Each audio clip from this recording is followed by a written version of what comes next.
आगे बढ़ेंगे तो डालेंगे इस वक्त की बड़ी खबर पर। नौसेना ने किया अभिलाष टॉमी का सम्मान। गोल्डन ग्लोब रेस को पूरा करने पर नेवी ने सम्मान दिया है अभिलाष टॉमी को। पूर्व नौसैनिक हैं अभिलाष टॉमी। न्यूज नेशन से बोले Abhilash Tomy, golden globe race चुनौतियों से भरा रहा। इस रेस को पूरा करने में 230 से 240 दिन लगते हैं। अभिलाष ने ये पूरी बात अपनी न्यूज नेशन के कैमरे के सामने रखी। साथ ही कहा कि इस रेस में किसी की मदद नहीं ले सकते हैं आप।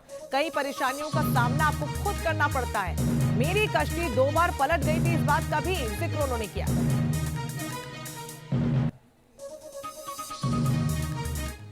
तो अभिलाष टॉमी अपने जज्बे के लिए जाने जाते हैं। गोल्डन ग्लोब रेस में इससे पहले भी उन्होंने हिस्सा लिया था, लेकिन हादसे की वजह से वो उस रेस को पूरा नहीं कर पाए।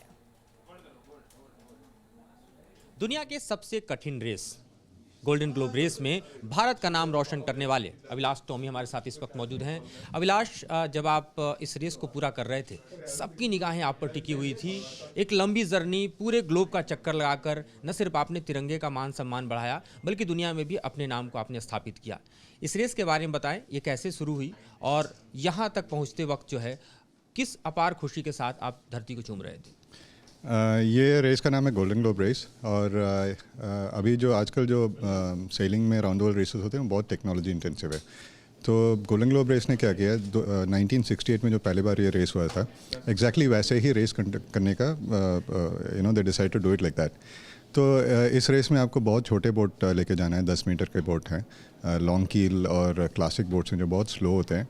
और ऊपर से आप 1968 में जो टेक्नोलॉजी था सिर्फ वही टेक्नोलॉजी यूज़ कर सकते हैं। तो इसका मतलब है कि आपके पास जीपीएस नहीं है, सैटेलाइट फ़ोन नहीं है, इंटरनेट नहीं है, कुछ भी नहीं है। और आपके पास सेक्सटेंड होता है, चांद तारों को देख के आपको नेविगेट करना पड़ता है। एचएफ रेडियो सुन के आपको वेदर अपडेट लेना पड़ता है, आपका वेदर प्रेडिक्शन सब करना पड़ता है। और ये रेस इतना स्लो है कि इसको कंप्लीट करने के लिए कम से कम 230-240 दिन लग जाते हैं। तो आपको अकेले 230-240 दिन में पूरे दुनिया का चक्कर लगा के वापस वहीं पहुंचना जहां से आपने शुरू किया था। और इस दौरान आप किसी की मदद नहीं ले सकते और आपको ये सब कुछ अकेला ही करना पड़ता है। तो ये दुनिया का सबसे मुश्किल रेस माना जाता है। तो कोई नेविगेशन नहीं, छोटी सी बोट और इतना बड़ा समंदर, लगभग 236 दिन का यह सफ़र। आप मुझे बतलाएंगे किस तरह की चुनौतियों का सामना हुआ, क्योंकि समंदर का अपना मिजाज होता है और जाहिर है कि उसके तमाम थपेड़ों से जूझते हुए आपको किनारे तक आना है। बहुत कठिनाइयों का सामना करना पड़ा। मेरी जो कश्ती है, बोट है, वो 2 बार पलट गया था केप ऑन के पास। मेरा सेल्फ स्टीयरिंग ख़राब हो गया था, सेल फट गए, खाना ख़त्म हो गया, पानी का प्रॉब्लम था बीच में। आप मतलब लिस्ट नहीं कर पाओगे, इतने सारे प्रॉब्लम्स थे। इससे पहले भी आपने अटेम्प्ट किया था और उस वक्त भी ज़िंदगी और मौत के बीच की जो लड़ाई है वो जीत कर आप वापस आए थे। फिर भी आपने हिम्मत जुटाया और दोबारा इस रेस में कूद पड़े। अभी नौसेना में हूँ तो मतलब यही आता है मुझको। हम हार नहीं मानते कभी। और नेवी ने जिस तरह मुझको उधर से बचाया और उसके बाद जैसे उन्होंने मुझको सपोर्ट किया, तो ये तो बनता है कि मैं फिर से वापस जाऊँ और प्रूव करूँ कि उन्होंने जो भी एफ़र्ट डाला मुझको रेस्क्यू करने के लिए, it was all worth it. ये अपने आप में न सिर्फ 150 करोड़ भारतीयों के लिए खुशी का क्षण है, बल्कि हम कहें कि दुनिया भर की निगाहें आप पर टिकी हुई थी जब आप रेस को कंप्लीट कर रहे थे। किस तरह से अब आपको भारत में ख़ास तौर पर इन उपलब्धियों को साझा करने और लोगों के बीच जानते वक्त जो है लोगों का उत्साहवर्धन करने और एक नया जोश भरने का ही मौका मिल रहा है? तो मेरा ये मानना है कि अगर सारे भारतीय एक जनरेशन अगर समंदर में जाएंगे, सेलिंग करेंगे, स्विमिंग करेंगे, कुछ भी करेंगे, तो एक जनरेशन में हमारा पूरा देश चेंज हो जाएगा। तो जब भी मैं ऐसे रेस के लिए जाता हूँ और वापस आता हूँ, तो आप लोग जैसे इस न्यूज़ को स्प्रेड करते हैं, इसके कारण सेलिंग के प्रति उत्साह बढ़ जाता है। तो that is the first step. इसके अलावा अगर किसी को ऐसा रेस करना है, समंदर में जाना है, उनको कोई एडवाइस चाहिए, तो मैं हमेशा उनके लिए हाजिर हूँ। आपके पद चिन्हों पर हज़ारों लोग चलना चाहेंगे, इस रेस में उतरना चाहेंगे, उनके लिए क्या कहना चाहेंगे? मुझको 25 साल लगा है इधर तक पहुँचने के लिए। तो ये एक दिन में इतना एक्सपर्टीज़ नहीं मिलता है। तो मैं कहना चाहूँगा कि वो थोड़ा पेशेंस रखें और बहुत सारा हार्ड वर्क डालें इसमें। क्या तैयारी करें, कुछ टिप्स अगर उनके लिए देना चाहें? बहुत कुछ है। छोटे बोट में सेलिंग करना सीख लें पहले, उसके बाद वो बड़े बोट में सेलिंग कर लें। एक आखिर सवाल कि अब आपका आगे का इरादा क्या है? आज मुझको अपने बीवी बच्चों से मिलना है और 5 दिन बाद मुझको अपने पेरेंट्स से मिलना है।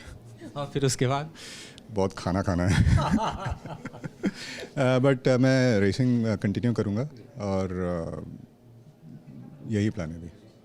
आपको लगता है कि आपको तमाम भारत के अलग अलग हिस्सों में ज़ाहिर है गेस्ट के तौर पर बुलाया जाएगा, वहाँ आपके अनुभव साझा किए जाएंगे और आप लोगों को टिप्स देंगे, इंस्पायर करेंगे, ये सब आपके गोल्स होंगे, फ्यूचर गोल्स अगर 100%। जब मैं कैडेट था नेवल एकेडमी में, ऐसे ही किसी शख्स ने आके एक लेक्चर दिया था जिसने मुझको इंस्पायर किया था। तो उस टाइम उस ऑडियंस में करीब 300-400 कैडेट्स थे, उसमें से एक इंस्पायर हुआ है। तो अगर मैं ऐसे मेरे एक्सपीरियंसेस शेयर करूँगा तो 10 करोड़ को शेयर किया तो उसमें से कम 100 तो निकलेंगे जो समंदर में जाएंगे।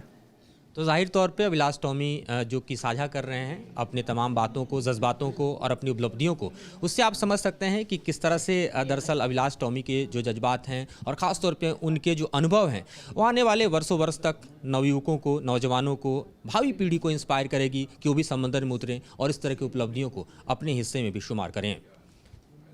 Madhurendra Kumar, news nation, Delhi. तो खुद आप अभिलाष टॉमी को सुन रहे थे जिन्होंने बताया कि गोल्डन ग्लोब रेस कितनी ज्यादा मुश्किल होती है। 2 बार खुद उनकी कश्ती पलटी थी। ऐसे में कौन सी वो उतार चढ़ाव है जिनसे होकर गुजरना पड़ता है, इस रिपोर्ट में देखिए।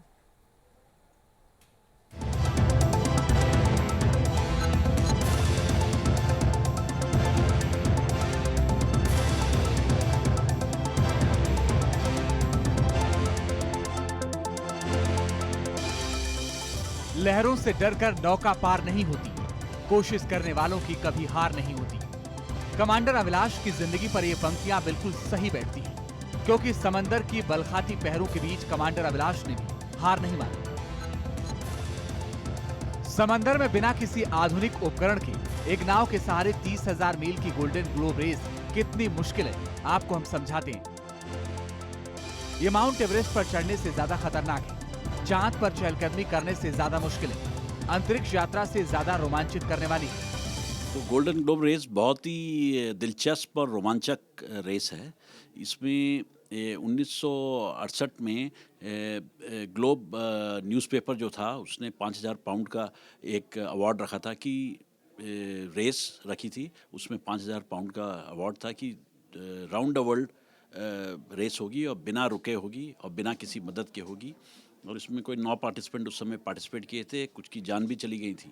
लेकिन उसके बाद से ये रेस जो है एवरेस्ट से भी ऊंची रेस है। आप ये सोचिए कि अभिलाष टॉमी जो हैं दुनिया के 79th आदमी थे जो round the world non stop गए थे जब वो नेवी से पहली बार उन्होंने किया था। और एवरेस्ट से करीब 12,000 लोग चढ़ चुके हैं एवरेस्ट पे। तो आप ये सोच सकते हैं कि ये किस अव्वल दर्जे की रेस है। गोल्डन ग्लोब रेस में उतरे कमांडर अभिलाष के भीतर ये जज्बा उनके पिताजी से आया है। उनके पिता वीसी टॉमी भी नेवी में अफसर थे। इस बार जब गोल्डन ग्लोब रेस के लिए गया अभिलाष, मेरा उससे एक ही एडवाइस था कि पोजीशन के बारे में सोचना नहीं, सिर्फ ये रेस कंप्लीट करने के बारे में सोचना है। आखिरकार कमांडर अभिलाष के पिता ने ऐसा क्यों कहा कि सिर्फ रेस पूरा करने के बारे में सोचना? दरअसल इसके पीछे भी एक कहानी है। 2018 में भी अभिलाष टॉमी ने गोल्डन ग्लोब की रेस में हिस्सा लिया था। 2018 में उनकी बोट थुरिया भयानक समुद्री तूफान में पलट गई थी और वो नाव से 30 फीट नीचे गिर गए। उन्हें रीढ़ की हड्डी में ऐसी चोट लगी थी जिससे उन्हें लकवा हो सकता था। विशाल समुद्र में 70 घंटे तक वो अकेले जिंदगी और मौत से जूझते रहे। फिर भारतीय नौसेना के साथ फ्रांसीसी और ऑस्ट्रेलियाई नौसेना ने उन्हें समंदर से निकाला था। भारतीय नौसेना ने अभिलाष को बचाने के लिए ऑपरेशन रक्षम चलाया था। 28 सितंबर 2018 को हेलीकॉप्टर के जरिए अभिलाष टॉमी को सुरक्षित निकाल लिया गया था। कमांडर अभिलाष को उनकी रीढ़ की हड्डी में चोट आई थी, जिसकी वजह से उनकी रीढ़ की हड्डी में टाइटेनियम की छड़ लगाई गई। कमांडर अभिलाष तो एक तरह से मौत के मुंह से वापस आए थे। पूरी दुनिया में उनकी बहादुरी के चर्चे छाए हुए थे। प्रधानमंत्री नरेंद्र मोदी ने भी मन की बात कार्यक्रम में कमांडर अभिलाष के हौसले की तारीफ की थी। भारत की नौसेना का एक वीर समुद्र के बीच अनेक दिनों तक जूझता रहा, जंग करता रहा। वो पानी में बिना खाए पिए लड़ता रहा, जिंदगी से हार नहीं मानी। साहस, संकल्प शक्ति, पराक्रम, एक अद्भुत मिसाल। कुछ दिन पहले मैंने जब अभिलाष को समंदर से बचा करके बाहर ले आए तो टेलीफोन पर बात की। पहले भी टॉमी से मैं मिल चुका था। इतने संकट से बाहर आने के बाद भी उनका जो जज्बा था, उनका जो हौसला था, और फिर एक बार ऐसा ही कुछ पराक्रम करने का जो संकल्प उन्होंने मुझे बताया, देश की युवा पीढ़ी के लिए वो प्रेरणा है। मैं अभिलाष टॉमी की उत्तम स्वास्थ्य के लिए प्रार्थना करता हूं और उनका ये साहस, उनका पराक्रम, उनकी संकल्प शक्ति, जूझने की और जीतने की ताकत हमारे देश की युवा पीढ़ी को जरूर प्रेरणा देगी। इस भयानक एक्सीडेंट के बाद कमांडर अभिलाष को गोल्डन ग्लोब रेस से करीब 3.5 साल तक दूर रहना पड़ा, लेकिन ऑपरेशन के बाद जैसे ही वो चलने फिरने लायक हुए, उन्होंने दोबारा अपने मिशन पर जाने का फैसला कर लिया। गोल्डन ग्लोब रेस में हिस्सा लेना उनके जीवन का मिशन बन चुका था। इसके लिए जनवरी 2019 में उन्होंने भारतीय नौसेना से रिटायरमेंट ले लिया। What you're saying, and it's really it's worse than before. Yeah. In the sense, 2018 there was no problem because we were getting updates from home. yeah. Like I get one message from my wife, one voice message or text message. Even if it's like asking for some detail, I know things are fine. Yeah. And the fact is that when I'm at sea, I don't stop being a father or a husband, and I'm worried about home.